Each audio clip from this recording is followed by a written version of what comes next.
Hey, today I'm going to show you how to adjust your menu. So you're in your dashboard and you're going to go down to Appearance, Menus. And unless you know what you're doing, don't worry so much about manage locations and things like that.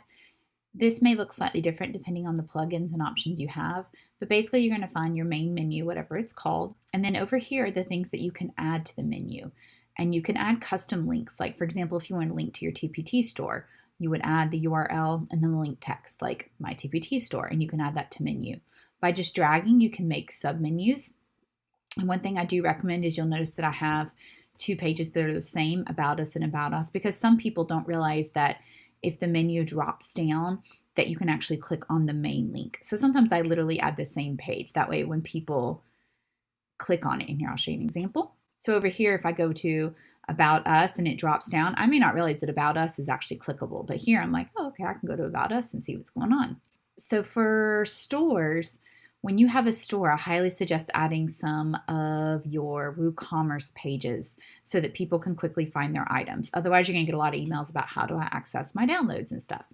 So I'm going to go down here and add things like my account, checkout, the cart. I'm going to add those there as well. And let's see, click Add to Menu.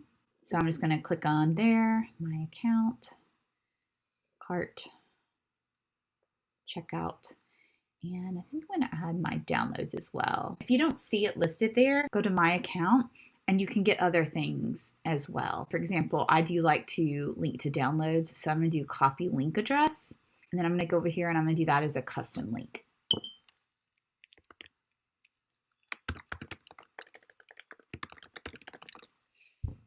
Because they can get to it under my account, but I get a lot of questions about that. So I find the more that I can help them, the better. So my account, my downloads, cart, checkout, and if there's something else you want to add, then go for it. Then I'm going to click Save Menu. So now when I go up to Shop Our Store, I can also quickly access these things. So if all of a sudden I want to see what's in my cart, then I can click here and boom, it would be there. You could also add more submenus. Just be careful about keeping going down with the menus. It can get kind of crazy, especially on mobile. So I hope that helps. Feel free to go into your menu and adjust as needed.